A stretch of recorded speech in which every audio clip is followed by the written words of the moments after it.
No livro de Deuteronômio, capítulo 5, versículo 21.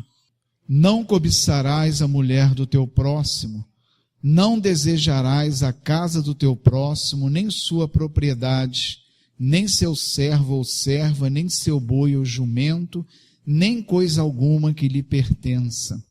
Repetindo, não cobiçarás a mulher do teu próximo, não desejarás a casa do teu próximo, nem sua propriedade, nem seu servo ou serva, nem seu boi ou jumento, nem coisa alguma que lhe pertença.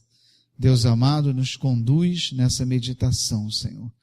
Que ela seja para nós alimento e direção. Entrego a Ti a minha vida, Senhor. Recebe e enche da Tua unção.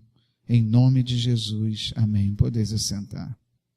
Esses dois mandamentos, tanto não desejar a mulher do próximo, como não cobiçar as coisas alheias, é um mandamento que ele acontece no interior, né? Não é uma coisa propriamente externa, mas é algo que antecede o pecado, ou seja, aqui está falando de um sentimento, de um pecado que ele inicia e se realiza no nosso coração, no nosso interior. Então ele diz, não cobiçarás. A cobiça não é uma atitude, não é algo externo, mas a cobiça é algo do nosso universo interior. Quando nós cobiçamos alguém ou algo, ninguém vê, ninguém sabe. É algo que só nós sabemos porque é algo que está dentro do nosso coração. Esses mandamentos falam da pureza interior. Então, é um mandamento que, para ser cumprido, já que ele se refere a um sentimento, não uma prática, ele exige de nós uma pureza interior. É preciso que o nosso coração seja santo e puro para se preservar desses pecados. Da mesma forma, os outros mandamentos que nós pregamos aqui, sempre disse que Jesus aponta sempre para o coração. Ou seja, antes mesmo que qualquer um dos 10 mandamentos sejam desrespeitados ou não sejam obedecidos, essa desobediência, esse pecado, ele ocorre primeiro em nosso coração, para depois, ou seja, quando a gente peca, esse pecado já nasceu no coração, e Jesus alerta para isso. Então, amados irmãos, não é diferente esse, mas esse trata especificamente do interior. O não cobiçar é um sentimento, é algo que está no nosso coração. E o 9º mandamento diz, não cobiçar a mulher do teu próximo. Jesus, lá em Mateus capítulo 5, versículo 28, ele se refere a esse mandamento. Ele não só diz a mulher do próximo, né, mas Jesus ele fala de toda mulher. Lá em Mateus capítulo 5, 28, ele diz, mas eu lhes digo, bota no 27, volta por favor. Vocês ouviram o que foi dito, não adulterarás. Ele está falando do adultério. Agora vamos para o versículo seguinte, 28. Mas eu lhes digo, qualquer que olhar para uma mulher para desejá-la, já cometeu adultério com ela em seu coração. Ou seja, ele está dizendo que não só que diz não cobiçar a mulher do próximo, ele está dizendo qualquer um que olhar para a mulher e desejá-la, ou seja, cobiçá-la, está falando também do 9º mandamento, ele diz que no coração já cometeu adultério, ou seja, ele está associando o 9º ao 6º mandamento. E, amados irmãos, o 9º é quando ele nasceu no coração, e o cumprimento dele é o 6º mandamento, que é pecar contra a castidade.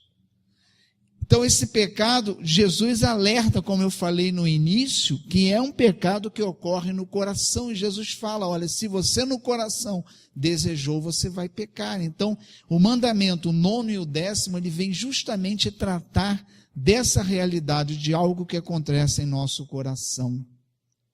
É claro que esse mandamento é tanto para homens como para mulheres, né? Fala não desejar a mulher, mas a mulher que deseja um homem está cometendo o mesmo pecado, né? A gente fala, não, a mulher está isenta, então, porque o mandamento está falando não desejar a mulher do próximo. Mas, evidentemente, se aplica à mulher e se aplica ao homem, aos dois. Está implícito nesse mandamento que somos corresponsáveis pelo que cativamos nas pessoas. Ora, Se eu desejar a mulher do próximo, ou, como Jesus falou, olhar para qualquer mulher desejando, cobiçando essa mulher, eu estou em pecado. Se a mulher me leva a sentir isso, ela é corresponsável comigo nesse pecado. A mesma coisa o homem.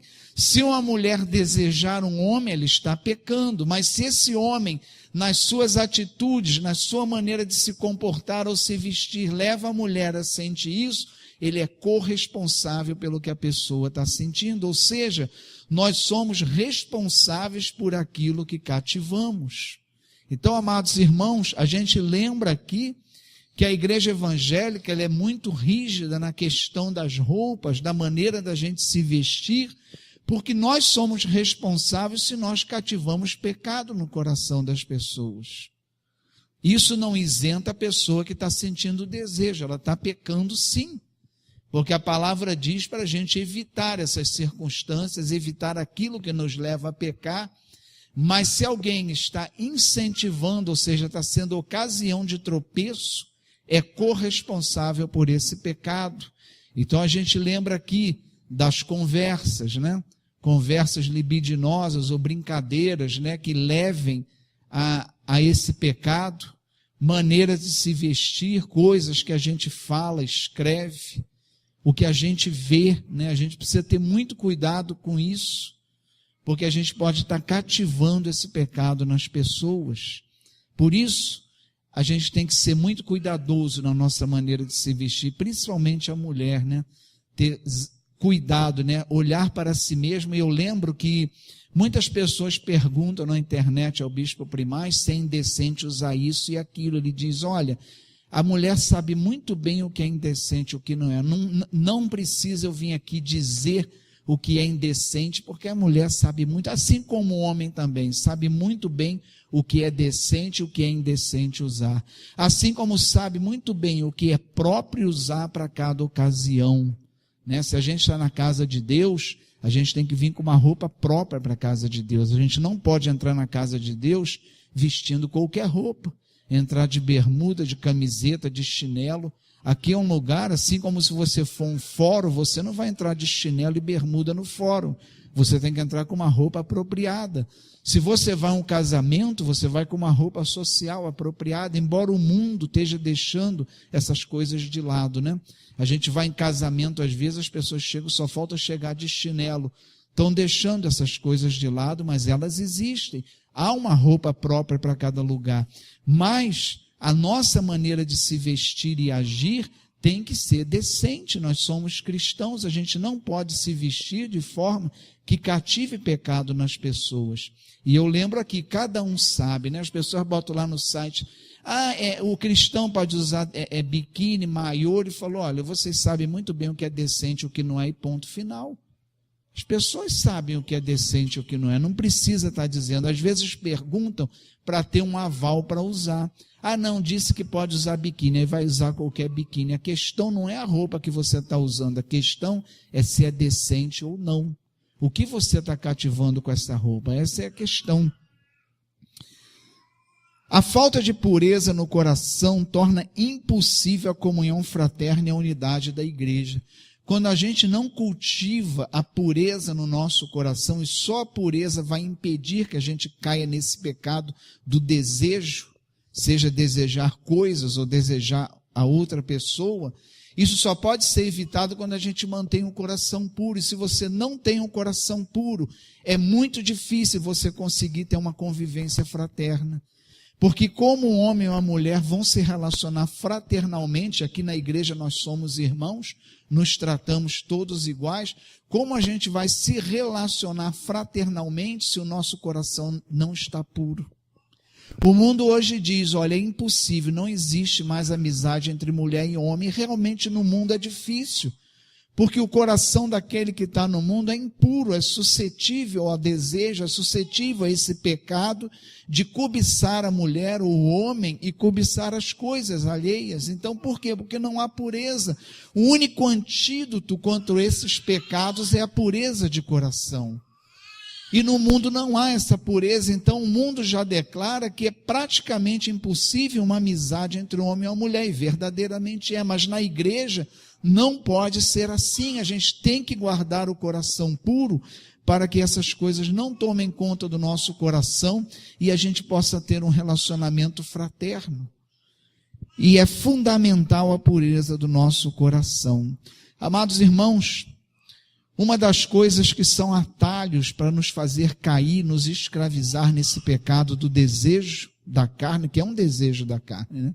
Desejar a mulher do próximo, ou qualquer mulher que seja, se há algo que alimenta isso, é pornografia, seja ela explícita ou disfarçada. Porque existe a pornografia explícita, que é aquela pornografia que as pessoas acessam facilmente na internet, né? Hoje o acesso à pornografia é algo totalmente fácil. E tem aquela pornografia disfarçada, né? Aquele programa de televisão que você vê, que as mulheres estão no fundo dançando com roupa totalmente indecente, mas, não é pornografia porque não é um homem ou uma mulher, não tem ato sexual, é uma pornografia disfarçada.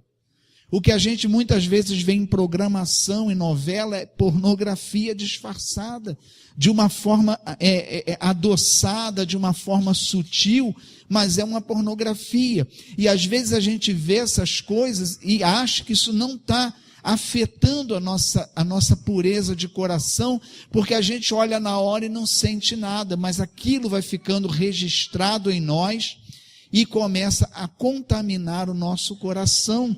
E esses desejos que são condenados no 9º e no 10º mandamento, eles não é algo que surge como um tchan no nosso coração, mas é algo que vem crescendo gradativamente pelas nossas práticas, por aquilo que a gente descuida e vai permitindo entrar no nosso coração.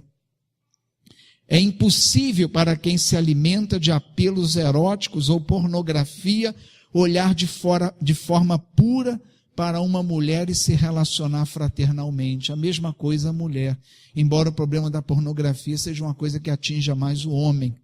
Mas é impossível um relacionamento fraterno entre um irmão e uma irmã cristã se o seu coração está contaminado com essas coisas.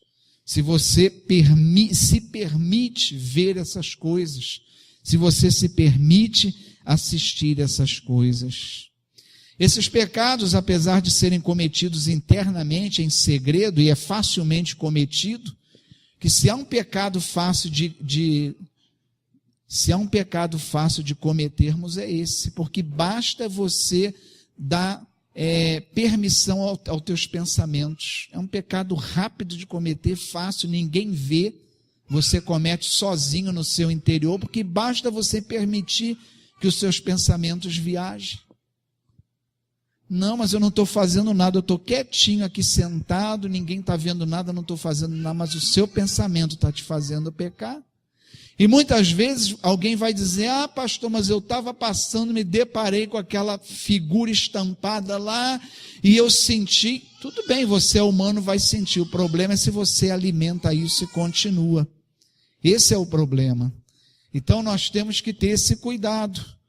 Nós temos que ter esse cuidado, porque esse pecado ele começa com aquilo que a gente está se alimentando, com aquilo que a gente está acessando, com aquilo que a gente está vendo, e a gente precisa manter o coração puro.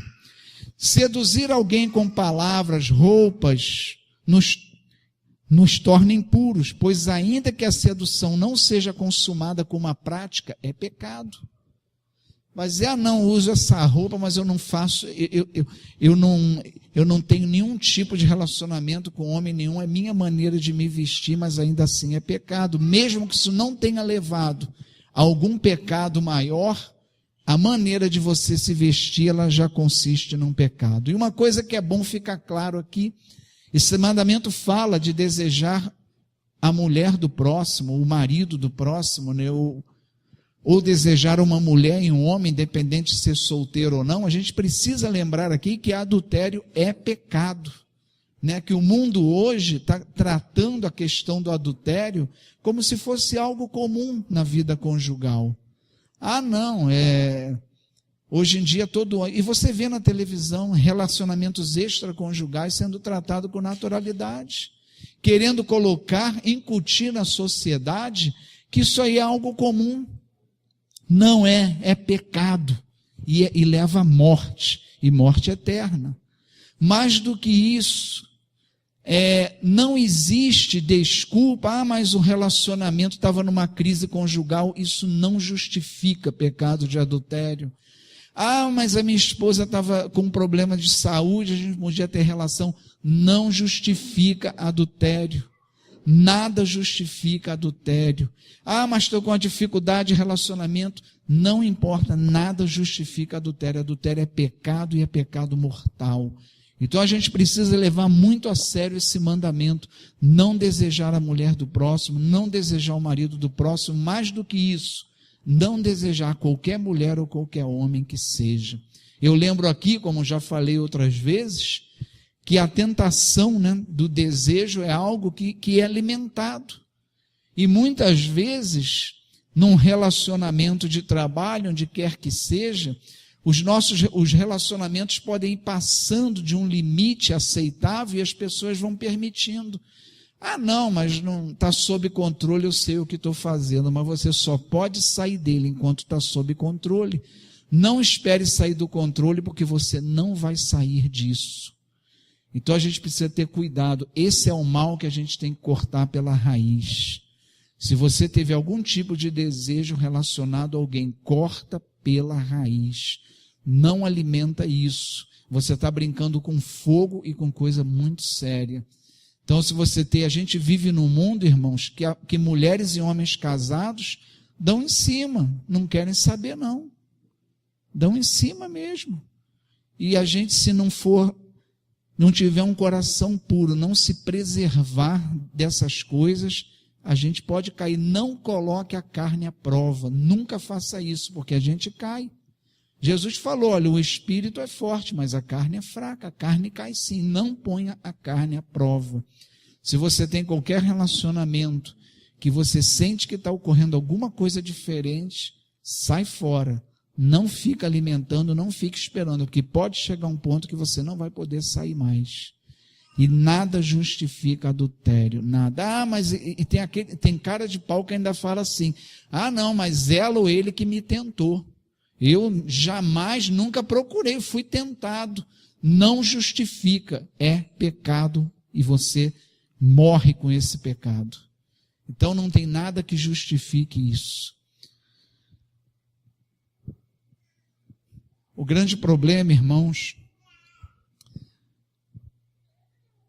do cobiçar, e aqui no caso, nono mandamento, cobiçar alguém, é que é algo que a nossa carne está sempre, pelejando. A gente tem que reconhecer isso. A gente tem uma natureza em nós que é decaída, nossa natureza humana é decaída. E esse mandamento, ele só pode ser vivido pelo Espírito. A gente precisa ter uma vida espiritual consistente para não cair nisso. Porque o pecado mais difícil de você se livrar é aquele que você comete no coração, Porque você não adulterar na prática com alguém, você até consegue, é fácil se esquivar.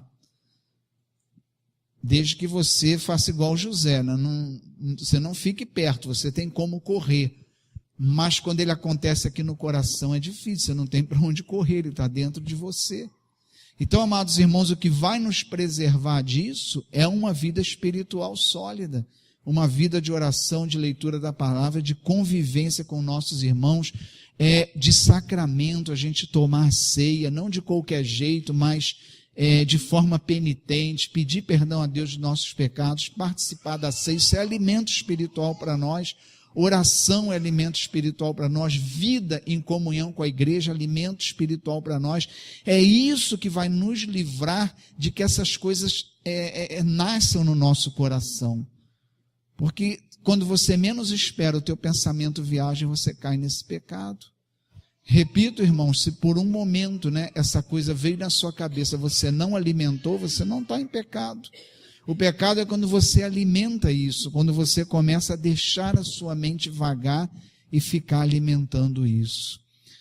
Amados irmãos, que os nossos relacionamentos sejam santos, sobretudo jovens, que vivem o grande desafio hoje, da santidade nos relacionamentos. A gente precisa ter relacionamentos santos com as pessoas, respeito, santidade na maneira de tratar uns com os outros, sobretudo relacionamento entre homem e mulher, santidade e respeito. A gente precisa ter isso, não deixar, porque é pecado, irmãos, e é pecado grave. 10º pecado, não cobiçar as coisas alheias, né? Nós podemos desejar ter a coisa que é de alguém, desde que seja de forma lícita. Ora, se alguém tem um carro e está à venda, eu desejo ter aquele carro, eu não estou pecando, desde que seja uma coisa lícita. A pessoa quer vender, eu desejo, vou lá, vou negociar, eu quero ter esse carro. Isso aí não é pecado. A questão, né, é quando nós desejamos algo que é da pessoa e não é nosso, e a gente deseja por cobiça. Aí é um pecado.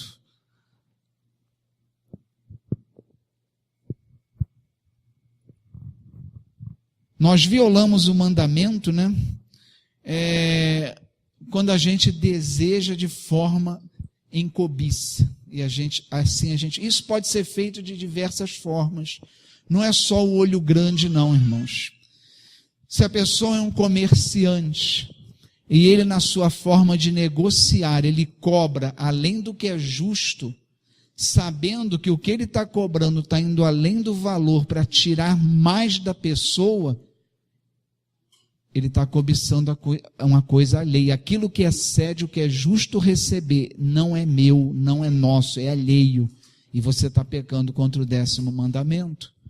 Um médico, né, que não cura um doente, não trata da forma certa para poder continuar atendendo, ele está tirando além do que é justo e certo tirar da pessoa. Então, o que ele está tirando além, ele está cobiçando o que não é dele. Está pecando contra os 10 mandamentos. Os que desejam que os seus semelhantes vivam na miséria para tirar lucro disso, está pecando contra o 10º mandamento. Ou seja, tudo aquilo que eu quero tirar do meu irmão, que não é lícito tirar, você está pecando contra o 10 mandamentos. Você está desejando algo que você não tem o direito de ter, não é seu.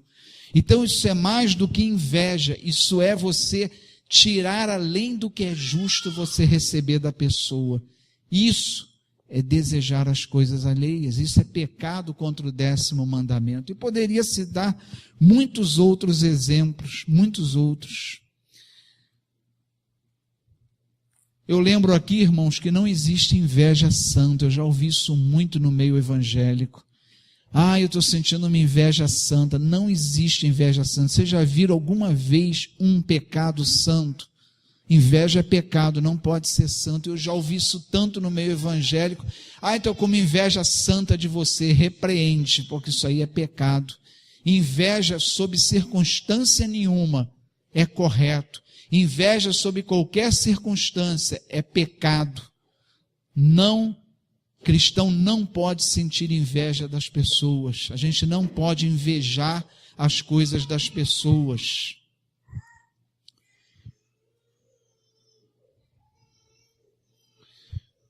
Esse pecado, irmãos, ele nos leva muitas vezes a comparar o que a gente tem com o que o outro tem. Isso é cobiça também, né? Quando você fica olhando, não, fulano tem assim, o meu não é, não.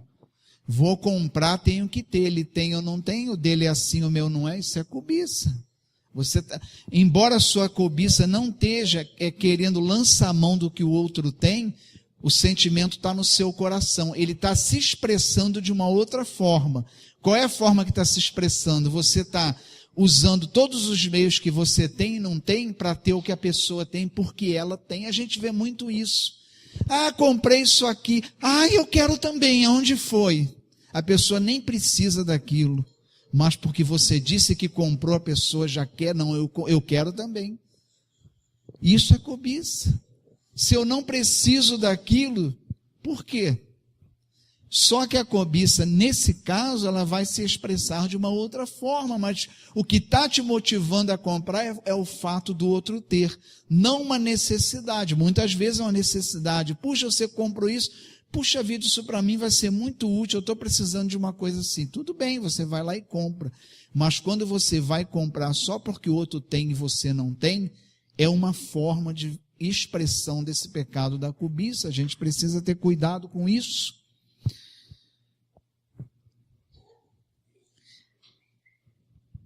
Amados irmãos, a inveja, né, é uma coisa que a gente não tem noção do alcance disso. Não existe inveja santa, inveja é pecado. As pessoas falam isso, mas não existe. Tem gente que diz, eu estou com inveja santa, ou seja, é uma inveja do bem. Não existe. Se você está com inveja, você está pecando. E inveja é algo muito problemático. Amados irmãos, a gente lembra até daquele seriado, né, daquele homem que falava, eu não tenho um carro assim, né, e a coisa murcha. Gente, não duvide, isso acontece. Vocês acreditam que planta murcha por causa de olho de inveja? Acredita nisso? Eu já vi, aconteceu na minha casa, minha esposa me mostrou. E detalhe, a pessoa nem sabia que ela sofria da inveja. Ela foi embora sem saber o que ela fez, que ela sequer se dá conta. A inveja é algo terrível. Muitas vezes, irmãos, a gente tem que ser muito cuidadoso. Quem nós recebemos em casa? A gente tem que orar. Se você vai receber alguém em casa, ou vai dar uma festa, vai vir pessoas que você às vezes nem conhece muito bem, ore, pede a Deus para guardar a tua casa, porque isso existe, irmãos. O olho de inveja existe e faz mal sim. A gente tem a Deus para nos proteger disso, mas a gente não pode ser inocente, não. A gente não pode ser inocente. E isso pode fazer mal sim, pode nos causar transtorno sim. A gente precisa ter maturidade para entender que isso é algo espiritual e é do mal. E isso pode fazer mal se a gente não se resguardar, não se preservar disso. Olho de inveja é terrível. Então a gente precisa orar, pedir a Deus que nos livre desse pecado e nos livre daqueles que pecam dessa forma e que a gente convive, para que isso não venha. Não estou falando para os irmãos pendurar uma ferradura no retrovisor, na porta. Pelo amor de Deus, não estou falando isso não. Estou falando para orar, né? Se você vai receber alguém que você não conhece na sua casa, ou se você comprou algo novo, que você está. O importante é que você nem mostre para muita. Tem gente que comprou um negócio e sai mostrando para todo mundo. Cuidado com isso. Tem gente que está feliz dentro da sua casa, sai anunciando para todo mundo o que está acontecendo na sua casa porque está feliz. Cuidado com isso. Não seja inocente, não. A nossa vida, a gente tem que ter cuidado para quem a gente está abrindo a nossa vida, o que a gente está falando da nossa vida, para quem é. Cuidado com isso. A gente precisa ter cuidado. Nossa casa é um lugar que a gente tem que selecionar quem a gente recebe, não é entrar. Quem quiser entrar não, cuidado com isso. Eu tive uma situação de um casal da igreja de Mesquita, que mora até lá no condomínio. Ele tinha várias situações de casais em conflito, e ele era do ministério de casais, começou a receber esses casais na casa dele para ministrar, para orar. Resultado, não se guardou em oração, não pediu a Deus para estar com a mão sobre a família dele, a casa dele. Veio uma crise para ele e a esposa. Fruto de quê? De não ter o cuidado. Chamava todo mundo para a casa dele. Espiritualmente tem um peso, e a gente precisa se cuidar disso. Cada vez que a gente começava um curso lá em Mesquita de Casados para Sempre, se levantava um monte de coisa na nossa vida, na vida dos nossos irmãos. Não duvide que há um peso. Então a gente precisa ter cuidado, porque todo pecado ele tem um peso, e todo pecado ele leva à morte. Então é um poder, todo pecado é um poder. Tanto que ele leva a pessoa à morte, escraviza a pessoa e leva à morte. Só o poder de Jesus nos liberta. Por isso só Deus tem poder para perdoar pecados, porque o pecado é um poder e só o poder de Deus é maior.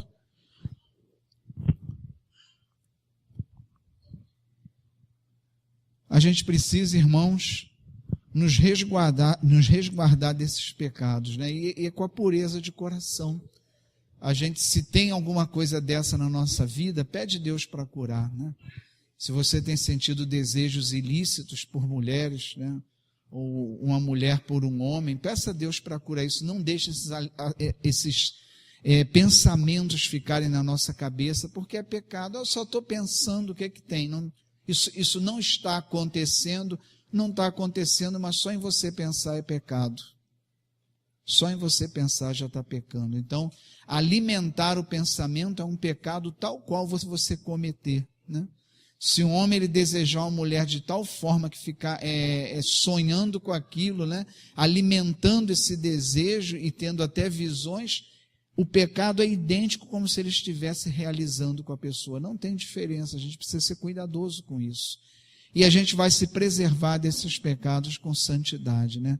Uma vida espiritual realmente forte, bem alimentada, vida de oração, vida de leitura da palavra, comunhão dos santos e ter o cuidado de prestar atenção no que a gente anda vendo, anda lendo, no que a gente anda falando, escutando. Cuidado, filtrar essas coisas. A gente precisa ser menos ingênuo em relação a essas coisas. Vamos filtrar essas coisas, né? Tem programações realmente na televisão que só servem para nos desencaminhar. A gente tem que ter consciência disso. A Globo hoje, com raras exceções, né, a programação dela é um lixo, uma fonte de pecado inesgotável, que se não leva a gente a pecar, leva a gente a desejar o pecado, que já é um pecado. Então, não estou isentando as outras emissoras, mas essa é a pior disparada de todas as outras. Eles vêm disseminando todo tipo de pecado, todo tipo de afronto a Deus e ao Evangelho. E a gente precisa ter muito cuidado com isso, porque eles não lançam isso claramente, eles lançam de uma forma bem sutil. Eu lembro, irmãos, que a televisão ela não é a expressão da opinião do povo. A Globo se apresenta hoje assim. Não, agora traição, relacionamento extraconjugal é normal. Não é não. Eles dizem que a sociedade acha normal, mas na verdade eles dizem isso para que a gente ache que é normal, porque eles são formadores de opinião. Televisão, ela não vem mostrar para você o que a sociedade faz e pensa, ela vem formar a nossa opinião. Então foi dizendo que o homossexualismo era normal, que a sociedade passou a achar que era normal, e ela formou a opinião da sociedade, dizendo que aquilo já era a opinião da sociedade. Na verdade não era, assim ela formou a opinião da sociedade. A gente precisa ser cuidadoso. Não é o que a televisão diz que hoje é normal, que é normal não. É o que a palavra de Deus diz. O nosso manual de vida é a palavra de Deus. Não é a moda, não é a sociedade, não é a mídia. É a palavra de Deus. Então a gente precisa ser muito cuidadoso com isso. Amados irmãos, quando a gente trata de pecado, é coisa muito séria, porque a gente está tratando de vida ou morte. Pior do que isso, vida ou morte eterna. A gente não tem dimensão do que é ficar morto eternamente. Ninguém desejaria uma coisa dessa. Então, o caminho de estar longe disso é a gente evitar o pecado. Mais do que isso, odiar o pecado. Ter um sentimento de repulsa por tudo que é pecado. Encerramos aqui, né, essa série dos 10 mandamentos e estaremos disponibilizando no site, no YouTube também. Estaremos providenciando mais para frente esses CDs. E eu gostaria agora de estar lembrando os irmãos da nossa Semana Santa, né?